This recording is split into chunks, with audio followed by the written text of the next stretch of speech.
Okay, my title was just cute, but I'm going to talk about, Perek Gimel and Shmot.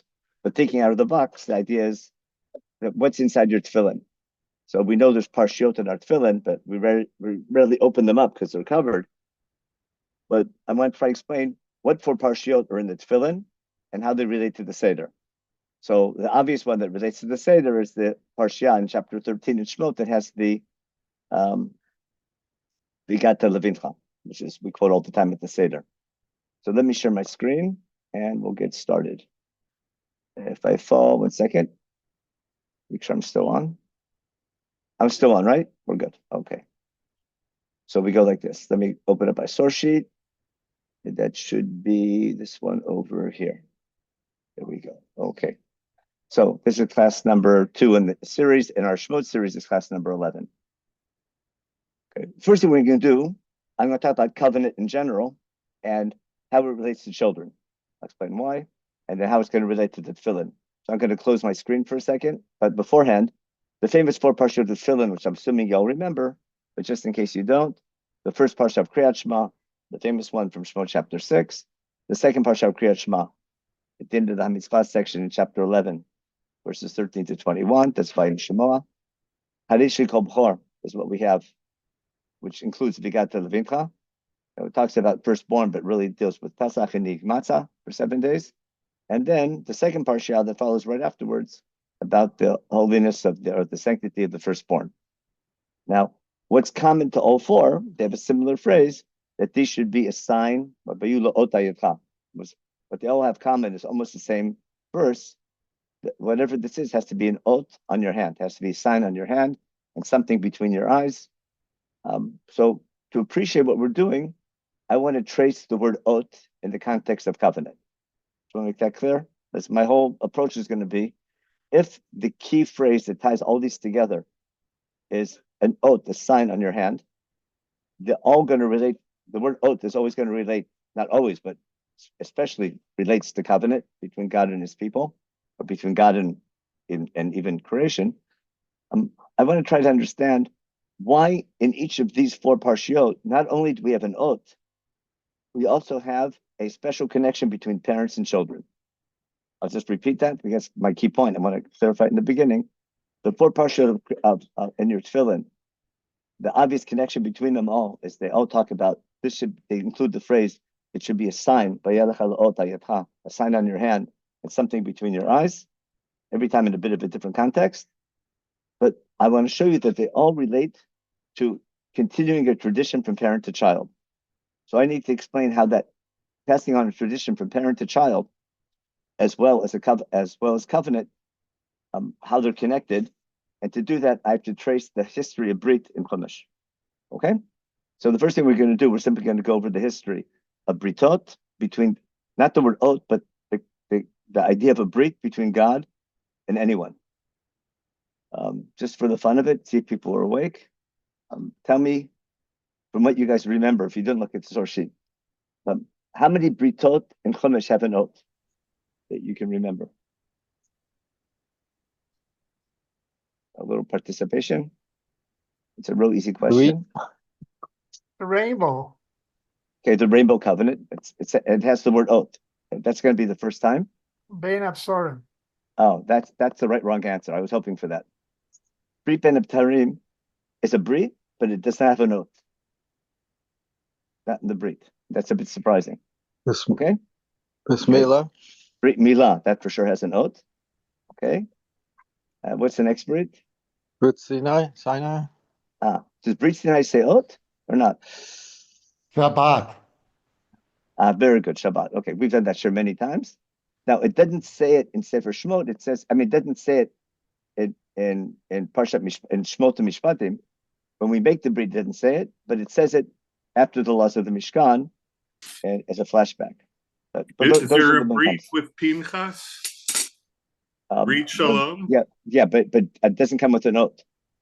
It doesn't, but you asked how many odds there were. Oh yeah. No. Or Brits there were, rather. No, I asked how many Britot that have an oath.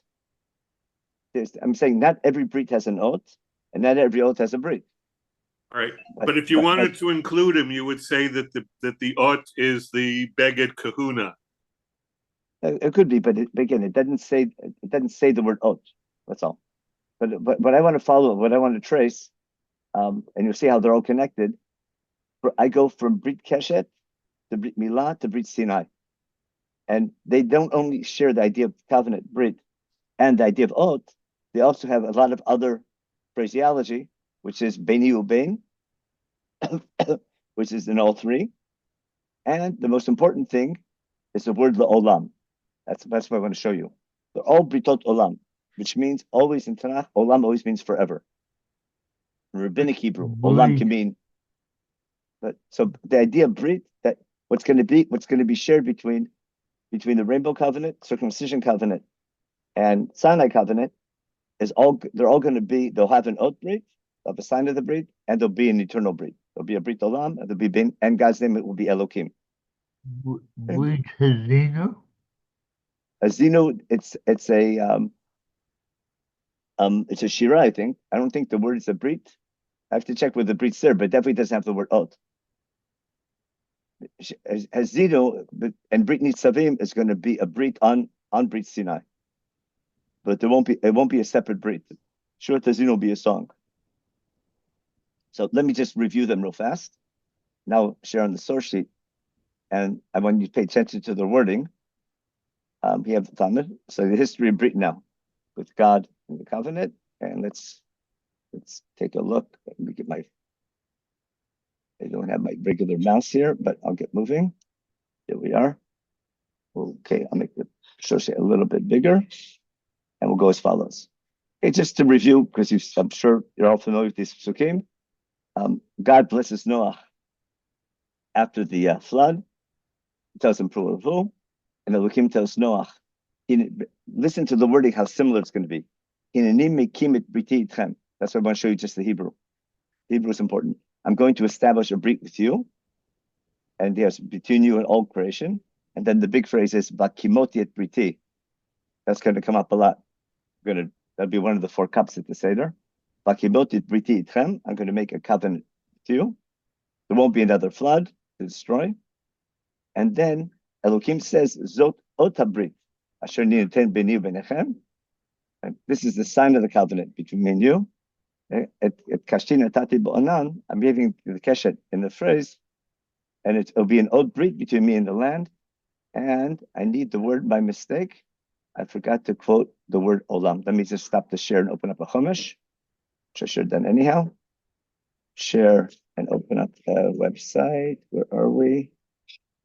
Where is my? Oh, here we go. It's going to be here. Let me open up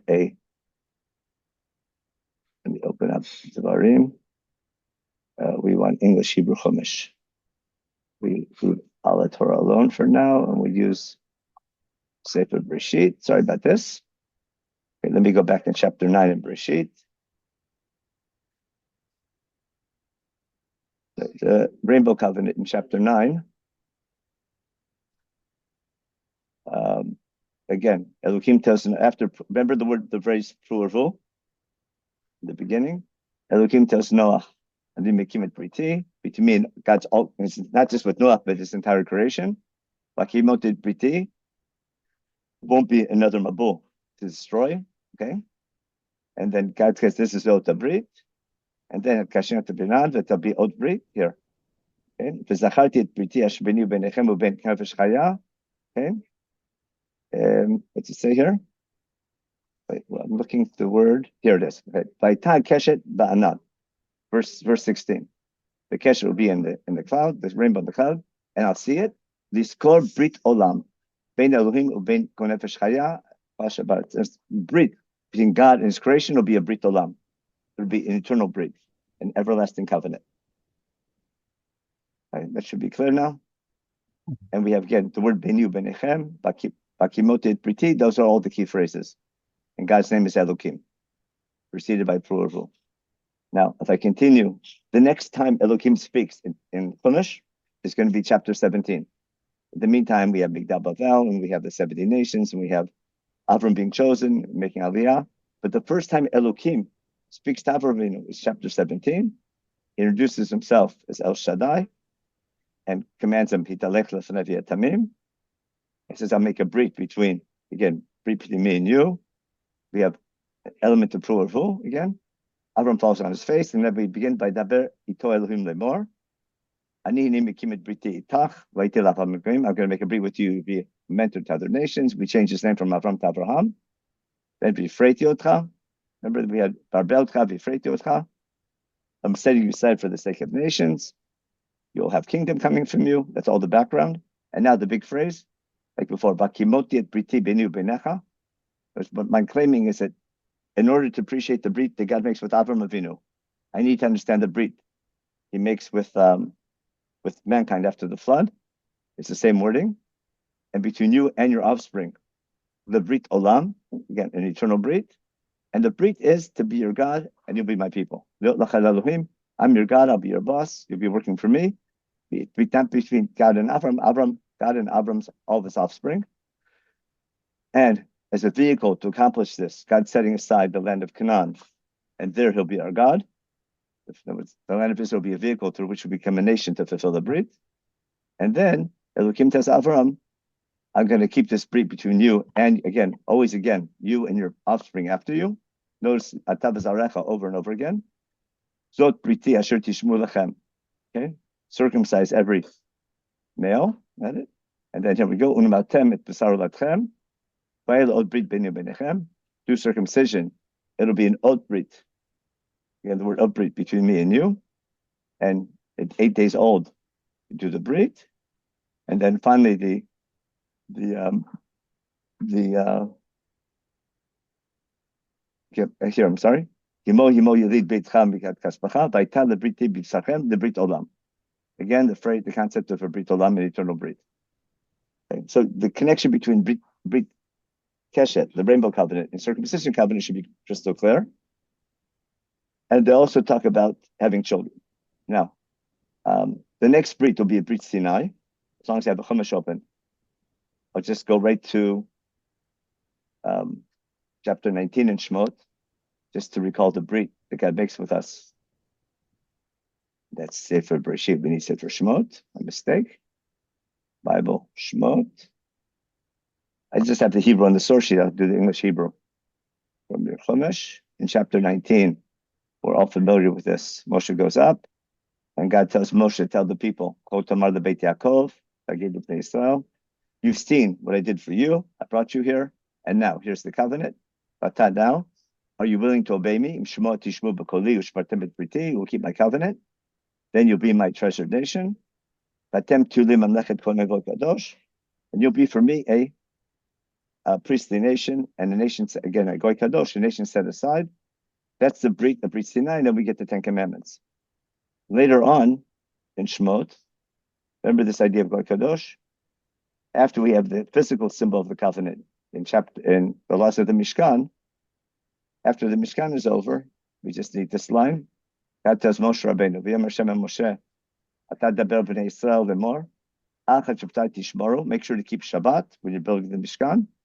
Here we go. Ki oti benu benechem, see the same wording? It's a note between me and you, the dorotechem, ki ani Hashem ekadishchem. I'm God who separated you, who chose you, who sanctified you at Har Sinai. So the Mishkan will be the symbol of the covenant Har Sinai in the realm of space, Shabbat in the realm of time.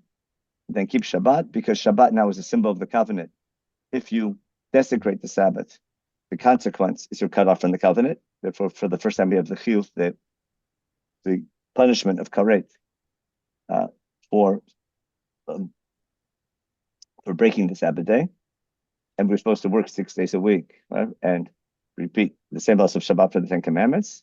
Then the famous V'shamru. And again, Benu B'nei Yisrael Oti L'olam. It's an oath forever, relating to creation and our talking about creation, keeping Shabbat every 7 days, reminding ourselves and mankind about one God who created all of nature. So we have the same idea of Brit Olam.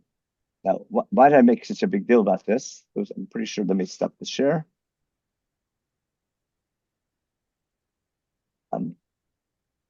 The idea of a Brit Olam and the eternal Brit is fundamental to the covenant. Now, individuals, they come and go. They don't live forever. But God is making an eternal covenant. And therefore, in order for the covenant to be eternal, part of our keeping the covenant is the need to pass down that tradition from generation to generation. Once you understand that, you can appreciate why honoring parents, why the obligation to have children. Remember, the rabbis say the obligation to have children is only on the Jewish people. It's a blessing for all humankind to have children from creation, but the commandment to have children was unique for us. So the idea of covenant and the sign of the covenant is the idea of a brit olam. In order for the covenant to be eternal, there's a need not only for you to keep the covenant, to pass that covenant from one generation to the next. Now, therefore, don't be surprised that whenever we have the idea of a oath brit, if you have some oath remembering your covenant's commitment to God, don't be surprised that it includes passing down that tradition from parent to child. Right? I'm going to show you one other example, which isn't on the source sheet, which it's a source sheet you had from before. I'll share my screen again. This we did in the first 10 minutes before the 11:15 official class. I'll just do it from a regular Tanakh again. Tidim Ayin Chet. Open up the Bible to Tehillim, Psalms, Psalm 78. Someone mentioned Hezino before. This is plagiarizing Hezino in a nice way. Asaph, remember, was appointed by King David to start the choir when they brought their own to Yerushalayim. So he says, Hazina mi torati atuas lechem li mirfi. Wants the people to listen up. He's going to open up with a parable. And then he says, things that we've heard, asher shamanu v'nedaim, things we've heard and we know them. And we heard them from our parents, avotenu sipru lanu. Lo neched bibnehem, we can't hide from our children what we heard from our parents. L'dor acharon mesaprim tilot Hashem, to the next generation, from one generation to the next, we tell over the stories of God's greatness and his great strength and wonders. In addition to the stories we heard from our parents, he also gave us laws. He gave laws to Yaakov and gave instruction. He gave Torah to Israel. Here we go again. Asher tzivat avotenu lodim livnehem. He commanded our parents to teach it to their children. Okay, and what did the children have to do? Leman yidu dor acharon. So the next generation knows this. Banim yivaledu, the children that born to them. Yakumu v'sapru livnehem. I think you couldn't find a better example in Tehillim or almost anywhere in Tanakh of the fundamental need to pass down tradition from one generation to the next, because that's how you fulfill a brit olam. A brit olam is not only God's commitment to watch over us forever, it's also part of our commitment to keep the tradition going forever. That's why I think in the contract we have the idea of honoring parents, honoring tradition. It's in the contract itself right after Shabbat. That was if the what we call the 10 Commandments, if that's the covenant between God and his people, remember, who knows 10, or who knows 2, Luchot HaBrit, Shnei Luchot HaBrit. The 10 Commandments, Aseret HaDvarim, they're called Divrei HaBrit. Everything in the 10, what we call the 10 statements, or the 10 Commandments, has to be covenantal. So the first two, I'm your boss, you can't work for anyone else. You're chosen to make God's name great, therefore don't do a bad job. But keeping Shabbat is in the covenant because Shabbat is the oath covenant, is the sign of the covenant, and honoring tradition, honoring parents, it's key to the covenant to keep it going. The last half is about our behavior, primarily how not to behave, which implies how we should behave instead. And the main thing being, don't even think about doing evil things and is preventive medicine. So what I wanted simply to establish is that from this Mizmor, I learned the importance of passing down a tradition. When I'm keeping a covenant, core to the covenant is the need to pass it down from one generation to the next. Just for the just as a side point, later on in this Mizmor, we talk about, and way at the end, if you want to study it later on your own, it's definitely worthwhile because it's saying that our hearts, the first generation, could have been redeemed, but their hearts weren't ready, and they weren't steadfast in their belief, and that's why the first generation failed coming out of Egypt, and God had to bring up a second generation. But the reason why God always gives us another chance is the famous Bu'rachum Yechaper Avon. God is always willing to be forgiving. He won't bring total destruction. See the wording from the flood, right? And he'll hold back his anger and won't kindle his entire anger against us. He remembers that we're human. But then it talks about how much we were angered God in the desert. We kept on testing God. We didn't remember. We go through all the plagues. And the plague that he quotes all the plagues, but in Barad, the famous line, Yishalach bam charon apo evrav azam mishlach b'charim. That's the verse that Rabbi Akiva and Rabbi Lezer quote to learn for every makkah in Egypt. There were either 4 makot or 5 makot. So right before the Dayenu, right after the 10 plagues, we have that section, and that's the pasuk that they're quoting at the end of at the very end of the Midrash of Aramea Vedavi. I think it's what God wants you to do is to study Tefillin 78 and internalize the message that if you're going to pray for future redemption, you have to remember redemption is a two-way street, and you have to be worthy of redemption. Now, let's go back to our source sheet. Let me stop here for a second and make sure there aren't any questions. Stop here. Stop here. So far, so good? I'm just getting, I hope my key point is clear. If I'm going to find otot, what we all know, the children are super involved in the Seder. Remember in the Mishnah, Bakana ben Shoel. We see in the whole idea if you got to Leibtag, but every time there's going to be an oath, the Parsha Tefillin, it won't not only be something has to do with the covenant, it'll have a lot to do with passing that covenant from one generation to the next. The best proof that God wants you to pass this on to your children is that that's why he chose Abraham. Yadati, I know that he will pass this on to his children. Okay, so I'm glad you brought that pasuk because it's one of my favorites. Probably there's rarely a share that I don't quote it in, but I want to challenge your translation. Okay, let's open up that Chumash again and go back to Breshit. Let's get to Breshit. Here we go, Breshit chapter 18. It doesn't say God knows that's going to happen. God came to know in order that it happened. Remember, in chapter 18, starts in verse 17. Before God consults with Abram about whether or not he should destroy Sodom, God had said to himself, can I hide from Abram what I'm about to do? God's about to make a decision whether or not he should destroy Sodom. He's going to check it out. And then Chumash tells the reader, Avram is destined one day to become a great nation. That's the beginning of Lech Lecha. That's the purpose of his being chosen. And he'll bring blessing to other nations if they keep his laws properly. And then it doesn't say ki adati. It doesn't say because he knows ki adativ. I came to know him in order that. God chose Avram in order that Avram command his children and they their children. You're 100% right. This is the idea of passing tradition from children to children. It's not that God knows that we will do that. God came to know us in order that we do that. That's a fundamental difference. You understand? This is putting, if you say God knows, that means it's built into our DNA that we'll get the job done. Right? The way I'm reading it, it's built on a day that we need to get the job done. It's not a promise that will happen. It's our challenge that it needs to happen. And therefore, the need to pass it down, it's not going to come passively, it has to come actively. And therefore, it's our responsibility to teach our children to follow the ways of God, to do tzedek and mishpat, to do justice and righteousness, in order that God's destiny for Abraham will be fulfilled. God can watch our history, but we have to live up to that challenge. And that's why that phrase, you're right, I'm glad you mentioned it because it's super important, but it's the exact same idea, but putting a lot more emphasis on what we need to be doing.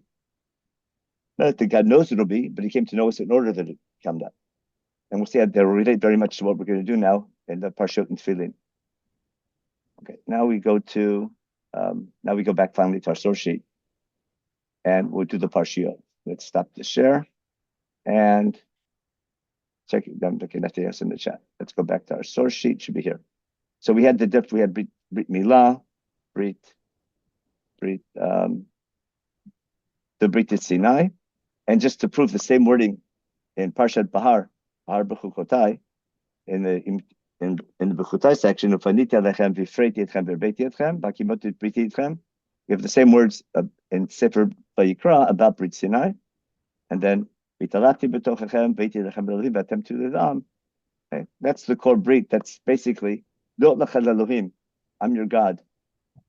You're my people. That began with Brit Milah, becomes official at Har Sinai at the seed level, pun intended. It's with Avram Avinu coming out of Egypt with the agency of Brit Ben Abtarim, we become a nation. God watching our history. We get to Har Sinai and we fulfill Brit Milah as a nation, and Bakimotit Briti. I'll make then you know that's why I took you out of Egypt. So keep that in mind. Then we have the commandment for Shabbat we talked about, which has the oath Brit and a Brit Olam. And now we get to Tefillin, where the dam will be an oath. We'll see that soon in coming out of Egypt on our doorpost. Now, assuming that Korban Pesach is thanking God for his fulfillment of Brit Ben Abtarim, it makes sense that now for Brit Ben Abtarim, we have to have an oath to show God that we're worthy of being redeemed. But again, the word oath itself is it's not in the original Brit of Brit Ben Abtarim, but it'll relate to what's going to happen later on. Okay. Now, in later this, I'm going to go through the Parshot and Tefillin. Let's start with Perek Yud Gimel. Okay, I'm going to share my screen, and I'm going to show you something in a regular Chumash, which is a bit surprising. I want to use a regular Chumash now instead of the source sheet because I want you to see it the way it's in Tanakh. I'm going to open up Hebrew, Sefer Shmot. Okay, we're out of Egypt in Sefer Shmot. At the end of Perek Yud Bet, just a review. In Perek Yud Bet, we leave Egypt. We travel. It's been 400 years. And then the very end of Perek Yud Bet, on that very day, God took Am Yisrael out of Egypt, Al Tzivotam. Now look how Perek Yud Gimel begins. We're out of Egypt. We've ate matzah for breakfast, lunch, and dinner. We had that dough and cooked it. Now, God tells, okay, we'll do this in English Hebrew in a minute. I just want to show you the Parshiot. God tells Moshe saying,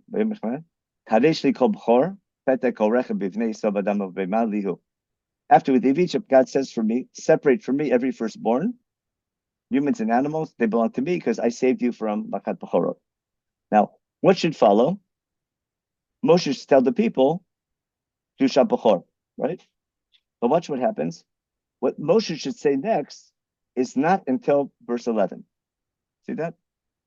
The land of Canaan, which God's giving you. It's this section over here, verses 11 to 16, should be verse 3. Hope that's clear. When you read Chumash, something really strange is happening. For a change, it's out of order. Let me put my little marker there. Okay, draw. In other words, once God says Kadesh li kol b'chor, then when Moshe speaks to the people, he should tell them the laws of, we should go right here. Little arrow. Understand? Instead, he inserts the laws of Chag HaMatzot beforehand. Which is, so these two parshiot are what in our Tefillin. Let's make those, get rid of those lines, okay? I'll make it a lot smaller now. These two parshiot, make it smaller, okay? These two parshiot are oh, I don't know what to do. Back to my mouse, there we go. These two parshiot are in our Tefillin. The second one, and this is the first one. They both relate to coming out of Egypt. The first parshiah begins with Bechor, but talks about Chag HaMatzot for 7 days. The second parshiah is about Bechor. And the question is, why is it out of order? Hopefully we'll have time to do that. Let's go back now and see the parsha itself. Now, can someone tell me, Moshe in Pasuk Gimel is going to tell the people about not eating chametz and eating matzah. Let me highlight this for a second. My mouse isn't, here we go. Moshe is going to tell the people before he gets to Bechor, remember this day, don't eat chametz. You're living now in the spring, and when you come to land, eat matzah for 7 days. We'll do all these psukim in detail in a minute. But when did God tell Moshe Rabbeinu all these laws about Chag HaMatzot? I'll explain it one more time. God tells Moshe after we leave Egypt to sanctify every firstborn. Moshe should right away tell the people about the laws of the firstborn. He's going to do that, but before he does it, he tells the people about eating matzah for 7 days. But when did God tell that to Moshe? Anyone know when? In the last parak, 2 weeks earlier. 2 weeks earlier on Rosh Chodesh Nisan, right? Okay, so that's what we're going to read now. I'm going to review Parshat HaChodesh and show you that what Moshe is telling the people after they leave Egypt, God told Moshe before we left Egypt, or or basically Chumash records God telling that to Moshe before we leave Egypt. When God told Moshe, we'll have to discuss. So we're going to take a break now, open up a Chumash. I'm going to review quickly Parshat HaChodesh from the beginning of chapter 12, which was given 2 weeks before we left Egypt, and try to understand basically what's happening in Chumash. So it's why is everything out of order? In case you didn't catch on yet, Chumash is quite often out of order. So let me just share my screen. I actually have this on my part of the source sheet. Here we go. It's an appendix. Here we go. Parshat HaChodesh. Here we go. Hashem tells Moshe, HaChodesh Adachem Rosh Chodeshim. That's the law for the Beit Din for Chodesh. But the first commandment the Jewish people get, Dabru Kol B'Yisrael, on the 10th of the month, take Beit Avot Selabait. We talk about the word Bait all the way through. And we have to make a group. This is called Dichfin. This is everyone has to invite one another for the first Seder. We have to have a perfect lamb. And basically, we have to make a nice family meal. To be worthy of leaving Egypt, we have to make a family meal, start a discussion. We're going to have a special cuisine. We're going to eat Egyptian God will be the main course. We'll eat anti-Egyptian bread, matzah, not chametz, to remember we're leaving Egypt. We're going to take more to remember we're leaving slavery. Like a Thanksgiving dinner with symbolism, people preparing for a meal, basically what our Seder is today, planning a meal, with very good food, with tons of symbolism, and having the whole family and telling something to your children and looking for a better future this year in Egypt, next year in Israel, this year in slavery, next year free, what we talk about in Halach Manya. Now, the laws of Pesach Mitzrayim go until Pasuk Yud Gimel. And God says, I'm going to pass over Egypt that night. I'll hit every single firstborn. And then the famous line, now we have the word Ot. Vayah Adam Lachem Le'ot. Now you need a sign, but you need to show God you're worthy of redemption. And therefore the blood on your doorpost will be a sign, ala batim, begin on your home. Remember, the Jewish home begins here, where you are. And then either I'll protect you or I'll pass over you. Look at Rashi, the two different explanations of Pesachti, to save you from the... Now that's Pesach Mitzrayim. And Moshe, God tells Moshe Rabbeinu to tell this to the people. Remember? Pasuk Gimel, Dabru Kodat Yisrael Lemor, what to do on the 10th. Now, after we get the instructions of what to do for it's called Pesach Mitzrayim, we have a commandment now. This day should be a day to remember. What day? Rosh Chodesh maybe the 14th, maybe the 15th. You'll talk about it your Seder with Yocham Rosh Chodesh. Okay? But celebrate this, a holiday to God for all generations. Now all of a sudden it says, eat matzah for 7 days. And on the first day, get rid of all your unleavened, okay? All your leaven. Because anyone who eats chametz during these 7 days will be cut off for the covenant. In other words, if you break, just like working on Shabbat, which is a covenant of Har Sinai, if you desecrate that, the consequences you're cut off. If eating matzah and Pesach is symbolic of God fulfilling his covenant of taking you out of Egypt, then the consequence of eating chametz will be like being Chal Shabbat. You'll be cut off from the covenant. Okay. Now, on the first day of the 7 days, okay, you have a gathering, first day Yom Tov. On the 7th day, you have a Yom Tov. You can't do any work except Ochel Nefesh, that we all know well. And then Ushmartem et hamatzot, keep these mitzvot. We learn Shmor Matzah from here. Why? And here's a strange pasuk. Because on this very day, I took you out of Egypt. Okay? And keep this for all generations forever. Now, what's problematic about verse 17? I'll make it bigger. Okay. What's problematic about verse 17? Anybody? What does it have to do with matzah? No, it says keep matzah because on this very day I took you out of Egypt. Yeah. We No, haven't it's left the yet. Etzem Hayom. Yeah. The Etzem Hayom. What day is that referring to? Happened yet. It hasn't happened yet, right? So it could be God knows the future, but God's speaking in past tense. Right? Keep this day forever, right? Because on this day, God has taken you out of Egypt. Now, after we leave Egypt, this makes a lot of sense, doesn't it? Look at the English. You should observe the feast on for on this self-same day I have brought the hosts out of the land of Egypt. Sounds like he did it already, but it's 2 weeks before we leave Egypt. Mhm. Now, when would it make sense for Moshe to say this? I mean, when would it make sense for God to tell this to Moshe? God should have told this to Moshe after we leave Egypt, correct? Mhm. Again, why are we eating matzah for 7 days? We'll see later on, because at your Seder, you say, because we were rushed out of Egypt. We didn't have time to bake our dough. That hasn't happened yet. Mhm. So these whole 5 psukim, from Pasuk Yud Tetvav, even possibly from Pasuk Yud Daled, this entire section seems to be out of place. Mhm. Now you see why we will need it to understand. These are the psukim that are missing in chapter 13. And he says, what? On the first day, on the 14th at night, in the evening, eat matzah until the 21st. I just love it. I just love Pasuk Yud Chet. You know why? Because everyone knows that the rabbis hold you're only chayav to eat matzah on the first night. Second, let me get it back down. Where are we here? Yeah. Oh, Shiva. Yeah. Remember be'erev tuchlu matzot? We learned that. Mhm. We're only chayav to eat matzah the first night. The rabbis prove it from a pasuk that talks about eating matzah for 7 days. See that? They're onto something big, the rabbis. But it's just awesome what they do. It says on the 14th in the evening until the 21st in the evening, eat matzah. The rabbis truncate the pasuk, and they just say, they stop the pasuk right here. On the 14th at night in the evening, eat matzah. That's all. They don't finish the pasuk, and that's how they learned. They only chayav the first night. That's not pshat of the pasuk. I'm not disagreeing with their interpretation, because they're building on a lot more things. But it's interesting how they learn exactly from this pasuk. And it says, right, eat matzah for 7 days. In 7 days, you can't have sore in your house. Okay. Even the ger, etc. You'll have karet.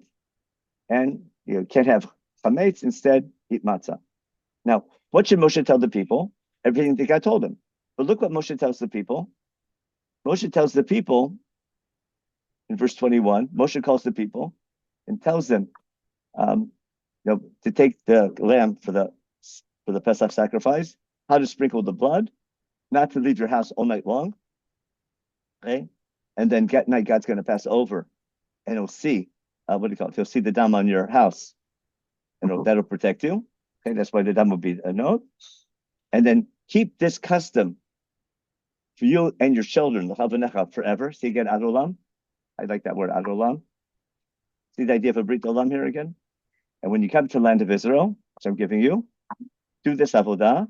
And when your kids ask you, remember, what's this avodah about? Which is Pesach Dorot. Okay, tell them, I need to remember this, not to remember how we left Egypt. Pesach Dorot is to remember God saves us from Makat Bechorot. Agreed? Pesach Dorot is not to remember we left Egypt. Pesach Dorot is to remember, according to Chumash. Tell your children, say this is a Pesach because Asher Pesach, God protected us or passed over our houses when he hit the firstborn and he saved our houses. Okay? And Bnei Yisrael go and do it. That's what Hashem. They do the Pesach, and that's all before we leave Egypt. What doesn't Moshe tell the people? He doesn't tell them about Chag HaMatzot. Why doesn't he? It's not relevant yet. Now, so either God's giving Moshe what's called a spoiler, because God knows the future. That's how most Parshim hold it. It's this whole section from Tet Vav, this whole section about Chag HaMatzot in Parshat HaChodesh. Makes sense that it was given later because it's a past tense, but maybe not. God knows it's going to happen. Or it could be Chumash is purposely putting it here out of place. That I don't want to, that takes too much time to deal with, but why Chumash is doing that. But what I want to show you now, when you get to Perek Yud Gimel, now we get back to our source sheet. When you get back to Perek Yud Gimel that we did before, go back up now. What happened? God tells Moshe in chapter 13, Harishi Kol B'chor, we left Egypt. We're out of Egypt. We had matzah for breakfast and lunch. We took the dough and baked it. That was in the end of chapter 12. We left from Ramses to Sukkot and we baked the matzah. God says Kaishi Kol B'chor, and before Moshe tells them the laws of B'chor, Moshe tells them everything God told him in chapter 12. Got it? Now we'll read it carefully. And this is again in your Tefillin. Okay? God said, Kaddish Yikol B'chor. Moshe doesn't explain that to the people until verse 11. In the meantime, Moshe tells the people, Zachor et hayom hazeh, remember this day that you left Egypt. A bit bigger. Okay? Remember this day you left Egypt. Okay? Because God remember this word chosek yad. God took you out, b'chosek yad, took you out of Egypt. And don't eat chametz. Now, what would make more sense? Remember this day you left Egypt and eat matzah, or remember the day you left Egypt and don't eat chametz? If you were writing this, what would you say? This, I'll show you. Let me show you the next line. Yeah, I would say until you're leaving in the spring. In other words, every year in the spring, you have to eat matzah on this anniversary. But it makes sense to remember it by eating matzah, which we'll explain in a minute. But for some reason, it's just by not eating chametz. That's why the rabbis learned the main mitzvah for 7 days is not having chametz more than eating matzah. So let me share with you a little story. I was in Richmond, Virginia for Shabbat. And it's a small Jewish community. And on Friday, they asked me to go to the school. And they gave me, they asked me to teach the 7th and 8th graders, the 6th and 7th graders about give them a class on Pesach. So I had to do sort of on the last spot. So I asked them a question, if they ever celebrate their birthday. Of course, they said, of course they have a birthday and they have a birthday cake. And I asked them, does birthday cake make you special? Of course it does. And then I asked them, are you only special on your birthday? You're special every day of the year. Of course they fell, but every day, it's every day you're special, but your birthday cake is special. Then I asked them, does the nation of Israel have a birthday? What would you answer? Yes, Pesach. Yeah. So guess what they answered? So they answered. So one kid answered Rosh Hashanah. No, the birthday. No, one said what event? What if I didn't ask them what day? I said, what day did Am Yisrael begin? So one said Avram Avinu. Okay. The other said Har Sinai. And then one of them said coming out of Egypt. But basically, I tried to show them. So I said, Avram Avinu, I tried it in a nice way. I said, that's when they were conceived. That happened a couple of months earlier. But I said, the water broke. I said later to the adults. Yeah, the water broke coming out of Egypt. That's like the birth. And Har Sinai is the bar mitzvah. I just use that little analogy. It's sort of cute. But then I asked them, if we're born, Pesach is when we're born as a nation. When we get our freedom, we're born. What's our birthday cake? Guess what they all said? Matzah.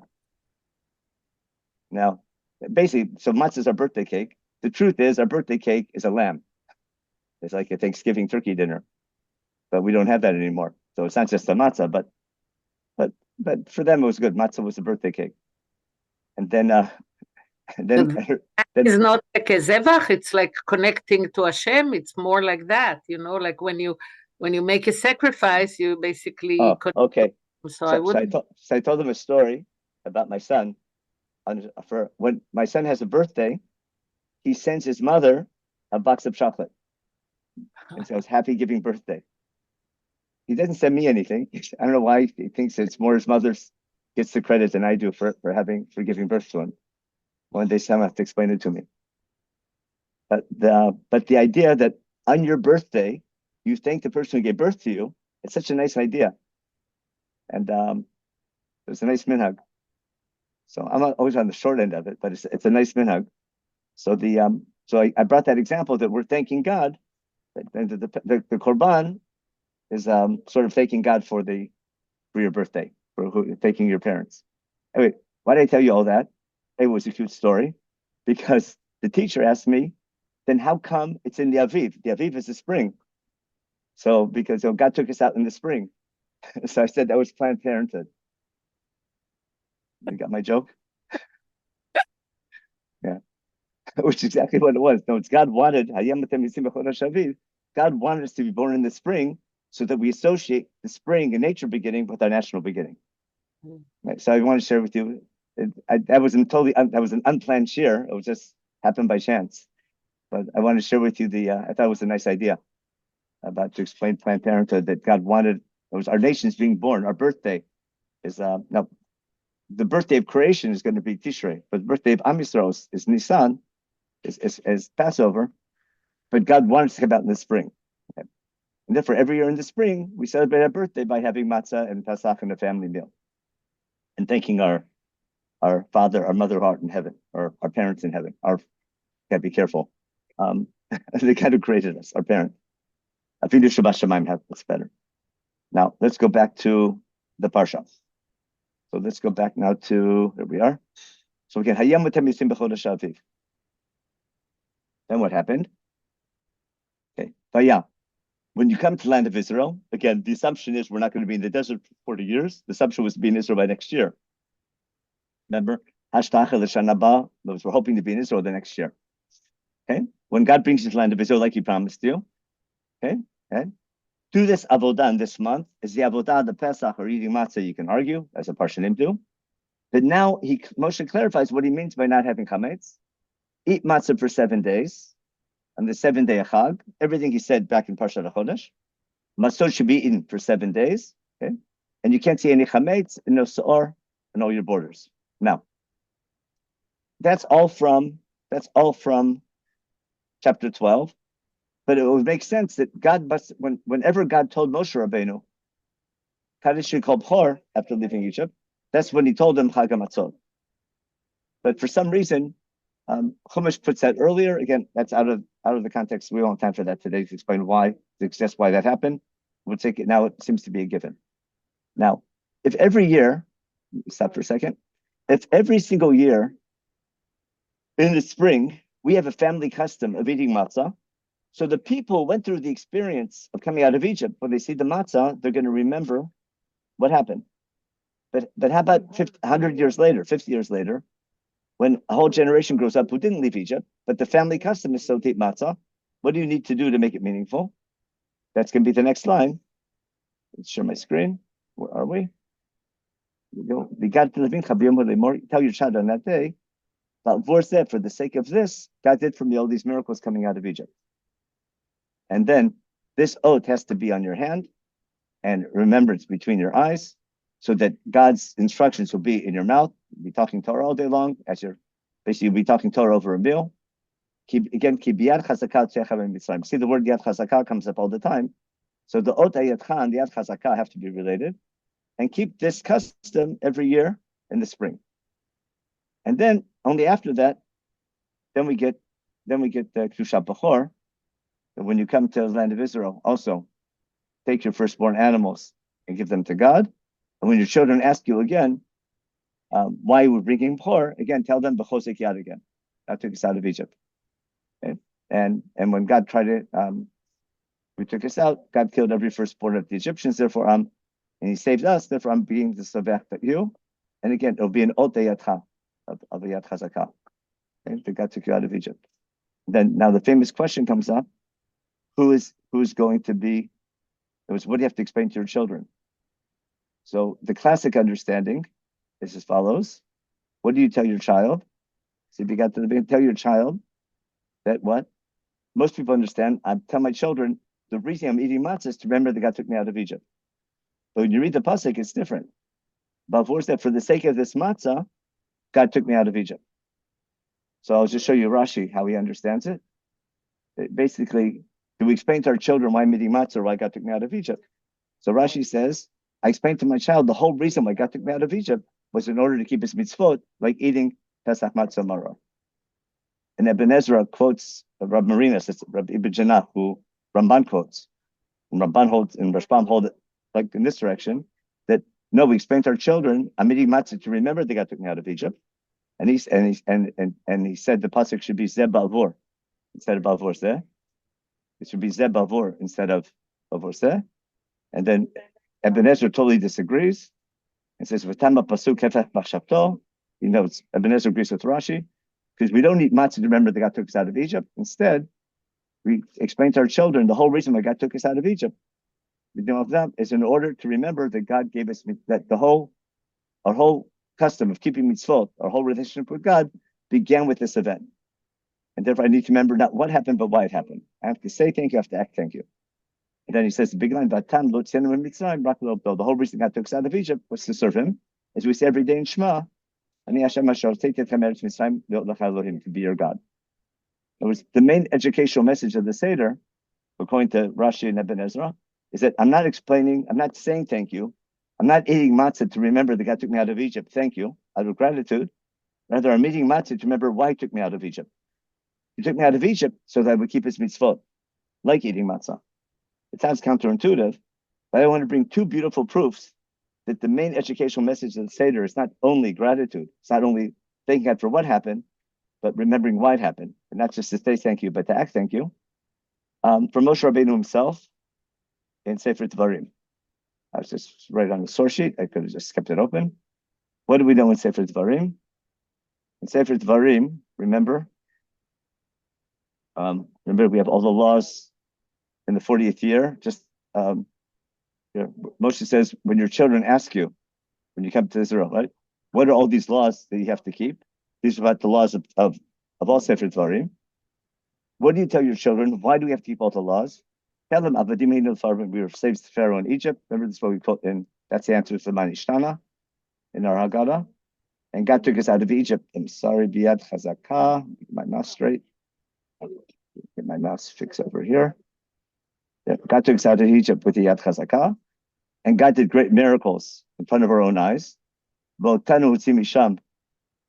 took us out of Egypt and gave us the land of Israel. And he took us out of Egypt in order to bring us the land of Israel, which He promised our ancestors. And He commanded us to keep laws to fear God, like we have this day. And it's the right thing to keep all these laws. So basically, what's Moshe saying? When your children ask you, why do we have to keep the entire Torah? Tell them the whole reason why God took us out of Egypt, why God gave us the land of Israel, was in order to keep the mitzvot. This is exactly what Rashi is saying. So I'm just bringing a proof from Moshe Rabbeinu that Rashi's interpretation of Bavor Zeh fits perfectly with Moshe Rabbeinu and Sefer Dvarim.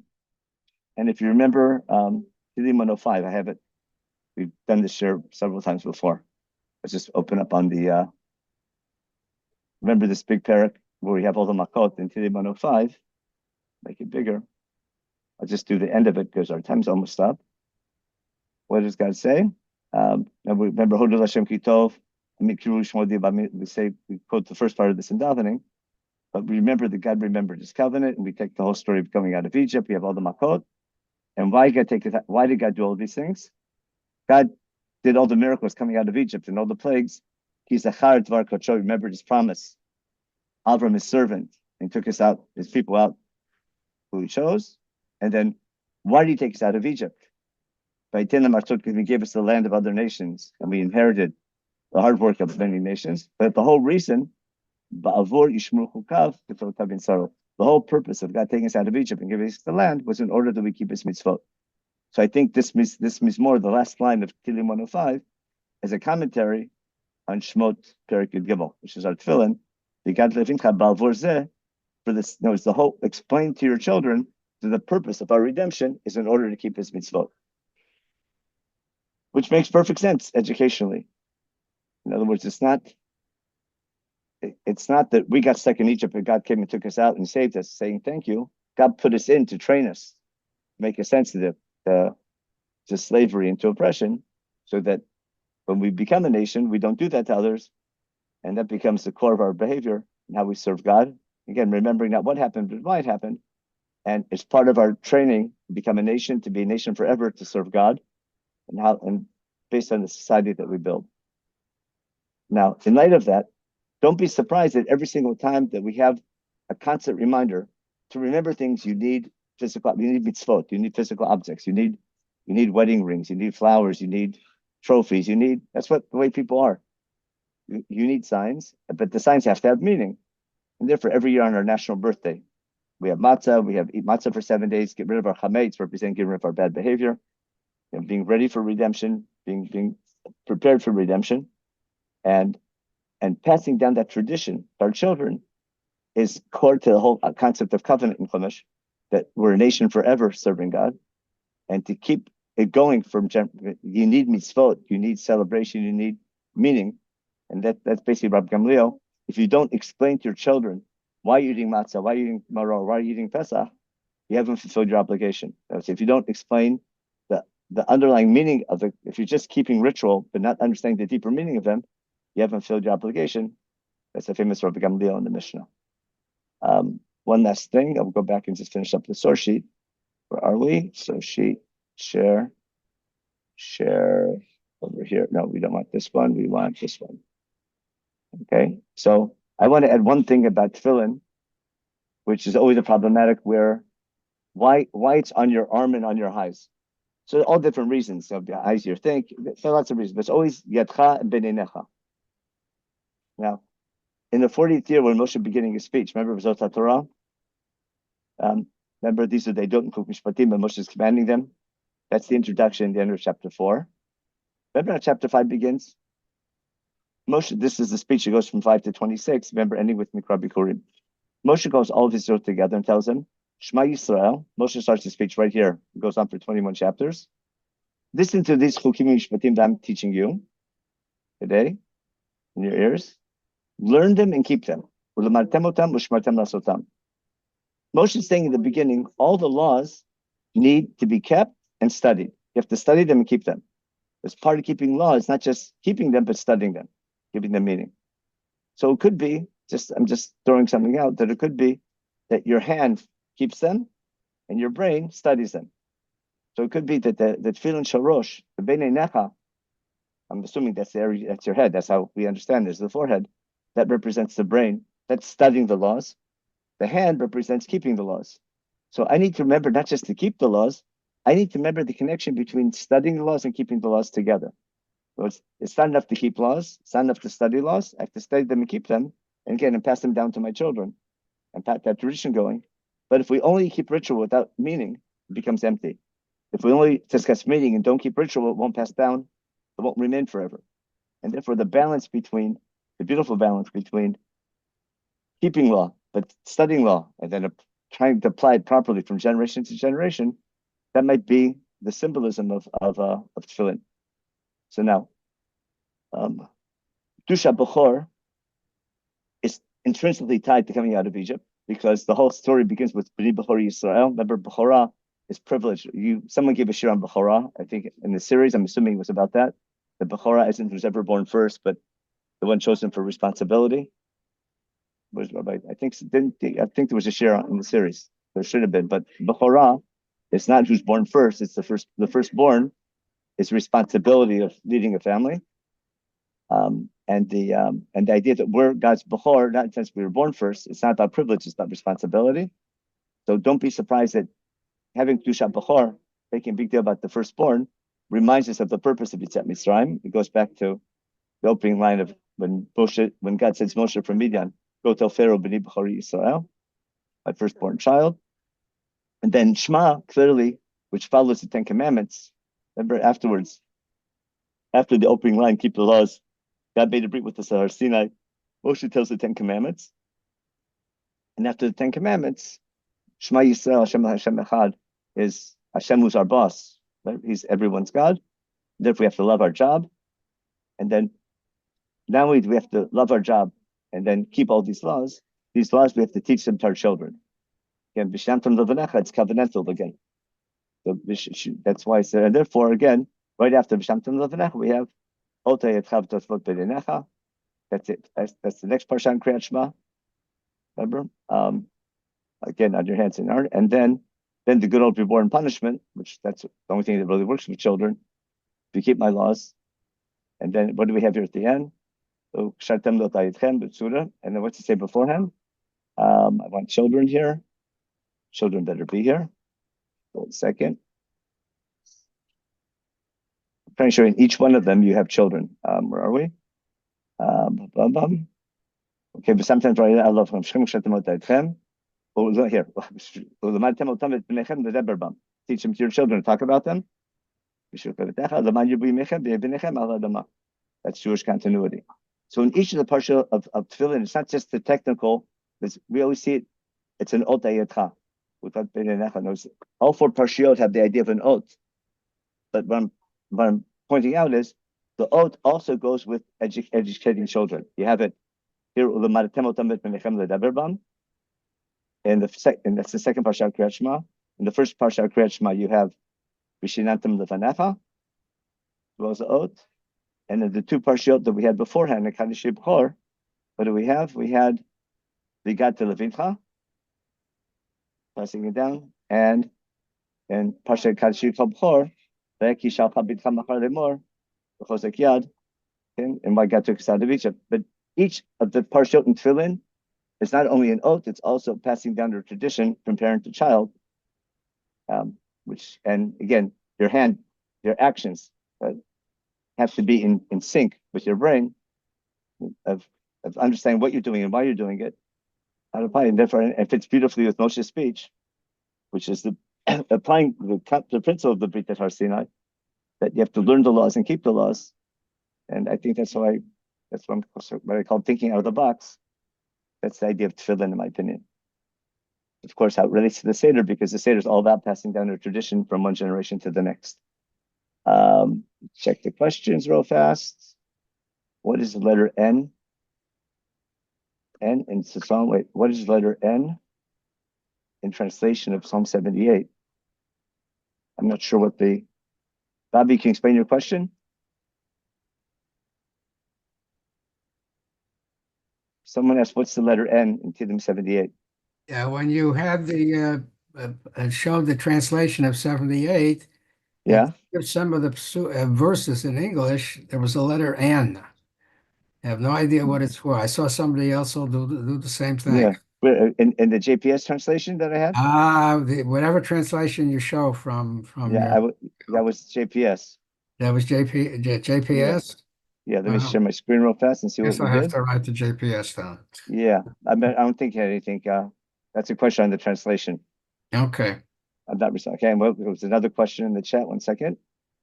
Enough to share. Question was, is Yedativ a verb? No. Is Yedativ, I came to know him? Yeah. Yeda, but I think it's called reflexive. I forgot what the grammar word for is in English, but it's not that I know I came to know him.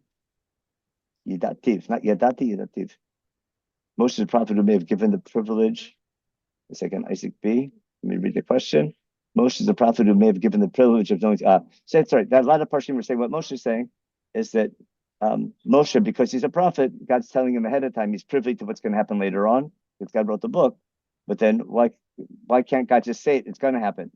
Why write it like it's in past tense? Again, that's what most Parshim go in that direction. That God knows the future, so he's saying it there. Why it's out of place, I have a whole shir on that, but that'll take another hour. It has to do with there's another Zot Kuchat Pasach at the end of chapter 12. I'll show you just real fast if you have patience. Then why is the Bechor and Matzah sections out of order? Okay, so listen, it's hard to. I'll try to explain the way I understand it. Where are we? Oh, we don't want that. We want a regular here. We want this finish.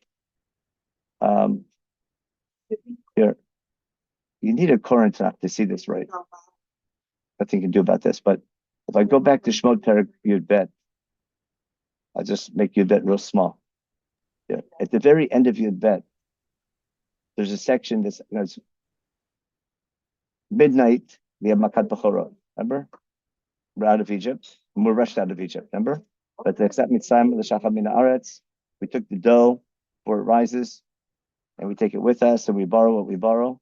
We travel that morning, okay? And we cook here by a fuat batzeik. This is a pasuk we read in the Seder. We cooked the dough. We took dough with us. We didn't take matzah with us. We took the dough and we baked it matzah on the road for lunch and dinner the next day. And then we conclude. This is God fulfilled Brit Ben Avtarim. It's been 30 and 400 years, and after 30 and 400 years, Brit Ben Avtarim is over. It's Elo Shimurim. It's basically that's Yitzat Mitzrayim. We call that the deep voice narrator. It's over. Then out of nowhere, we get this section, which had to be earlier, where God told Moshe and Aaron, Zot Chukat HaPasach, right? These are laws that relate to Pesach Mitzrayim as well. There's also Pesach Dorot, but it relates to all Pesach, about that Pesach has to be eaten by someone who's circumcised. And what happens if you have a slave or someone converts, whatever it is.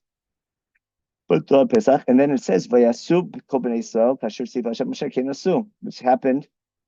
This whole section, you see this whole section here? This whole section from Gimel to Nun. You're not sharing the right screen.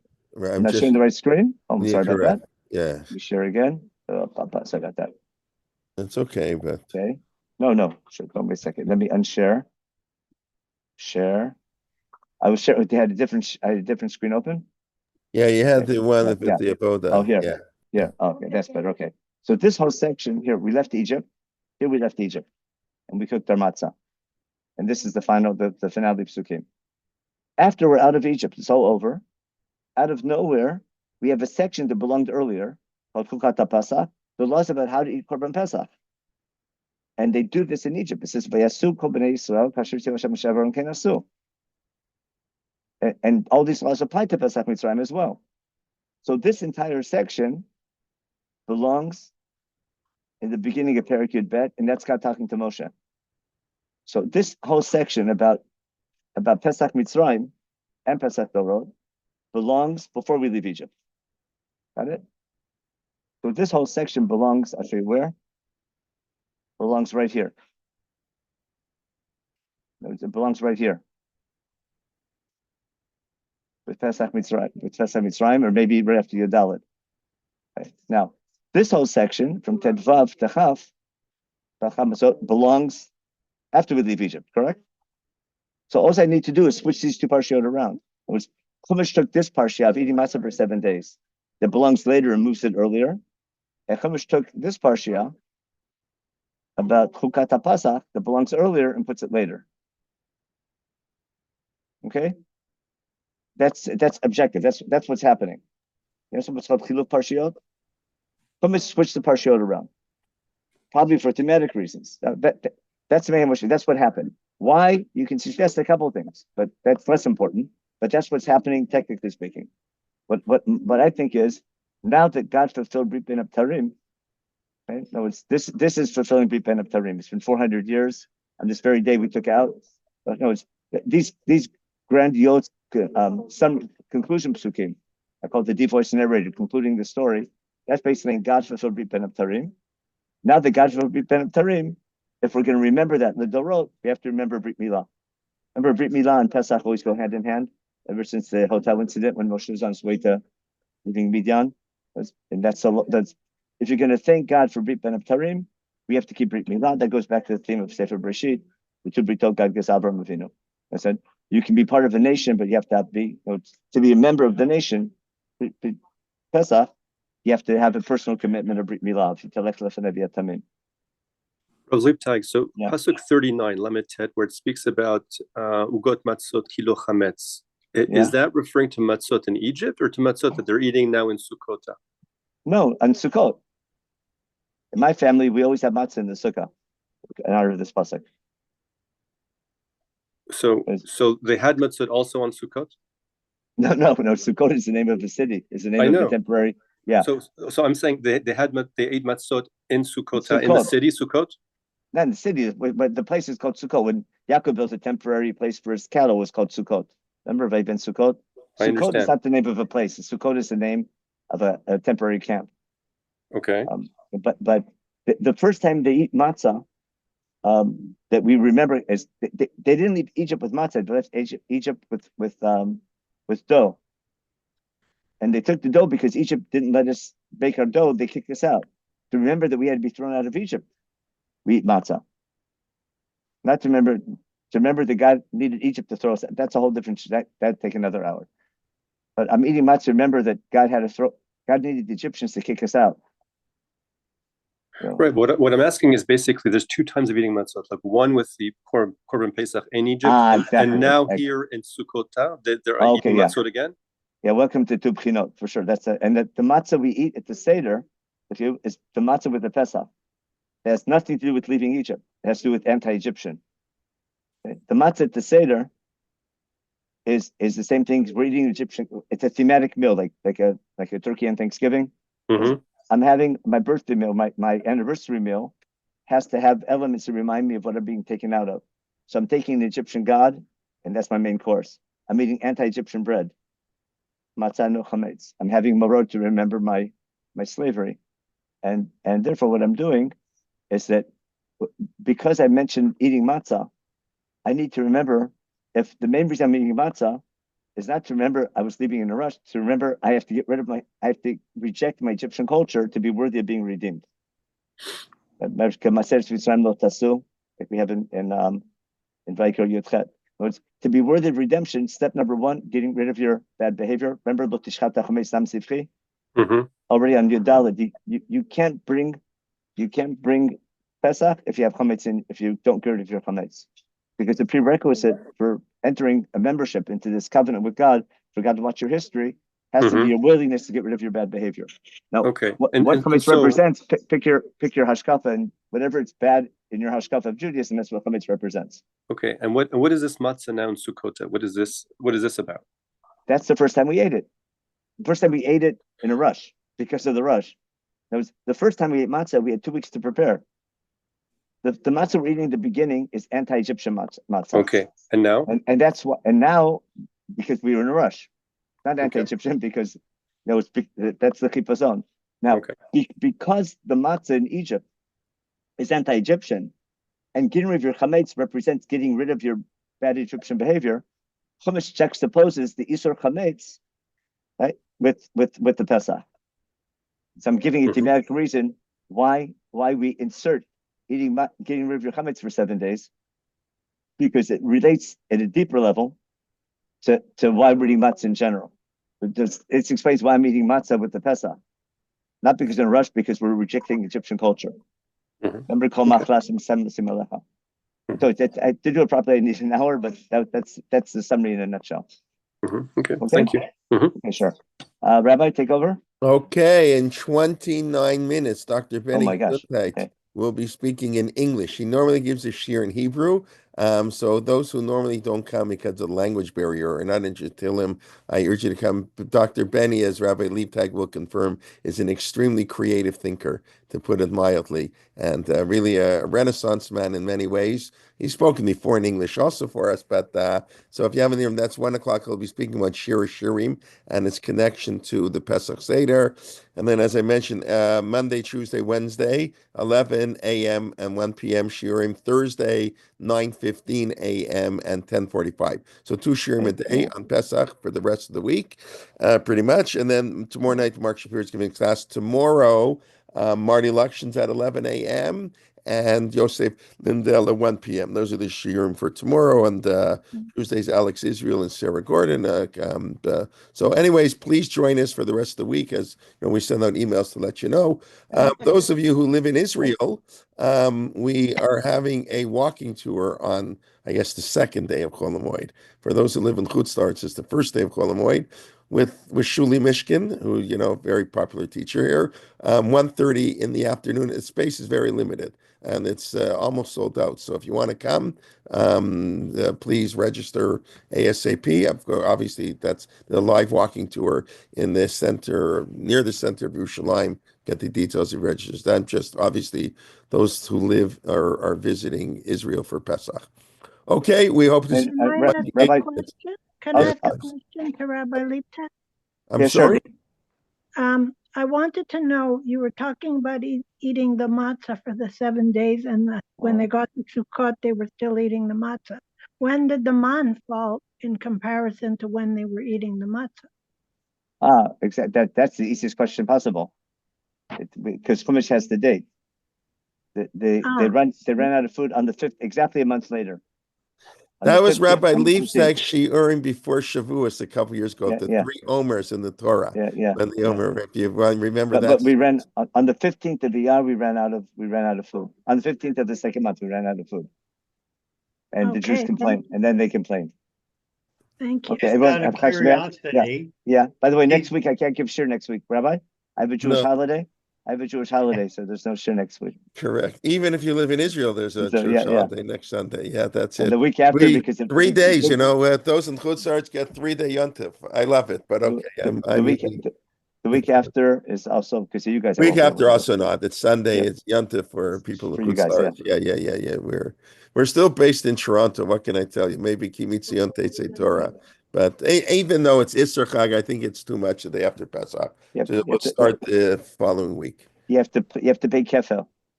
You have to what? You have to pay kefel. Yeah, You know, yeah. Okay, everybody, we'll see you in 26 Wait, minutes. Usher had a Or- question. Usher? Oh, Since quickly. you flashed it up on the screen, Yeah. do you think that the word machmetzet and the word seor are synonyms? You have to ask. You have to ask someone who understands the whole process of leaven. I've heard. I remember hearing something about it, but I forgot. I remember I learned about it once. It was a long time ago. They're definitely connected, but I'm not sure how they. Seor is the, what do you call it? That's the big catalyst. You know, the seor is the thing that makes it. But I'm not sure. I remember they're connected somehow, but I forgot. You have a short. I You have a short understand explanation. these things. I think that they Yeah. are. So share synonyms. with us. Yes. Yeah. I Share think it. that they're synonyms. Okay. That makes it easy. Yes. Yeah. All right. I'm going to end Okay. the meeting. We'll see you back, everybody, back in 25 minutes for Dr. Benny. Okay. Bye bye. Okay. Bye-bye, everybody. Thank you.